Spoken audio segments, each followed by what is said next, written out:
Phone tapping కేసులో కీలక మలుపు చోటు చేసుకుంది. బెయిల్ పిటిషన్లను రిమాండ్ నిందితులు విత్డ్రా చేసుకున్నారు.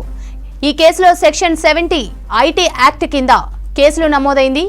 10 ఏళ్ల కంటే ఎక్కువ శిక్ష పడే అవకాశం ఉండడంతో సెషన్ కోర్టుకు వెళ్లాలని ఆదేశించారు. ఫోన్ ట్యాపింగ్ కేసులో కీలక మలుపు చోటు చేసుకుంది. బెయిల్ పిటిషన్లను రిమాండ్ నిందితులు విత్డ్రా చేసుకున్నారు.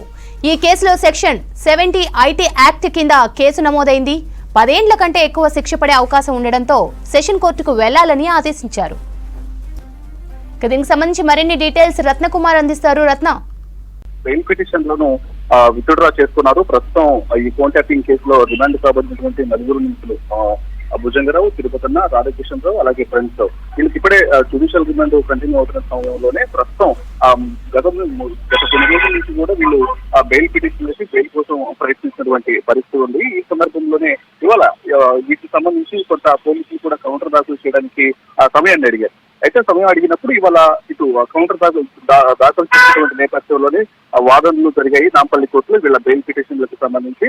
కాగా ఈ కేసుకు సంబంధించి ఈ కేసులో సెక్షన్ 70 ఐటీ యాక్ట్ నమోదు చేశారు పోలీసులు.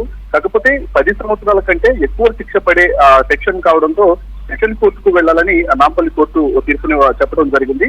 దీంతో నాంపల్లి ఏసీఎల్ఎం కోర్టులో వేసిన బెయిల్ పిటిషన్లను నలుగురు నుంచి కూడా విత్డ్రా చేసుకోవడం జరిగింది.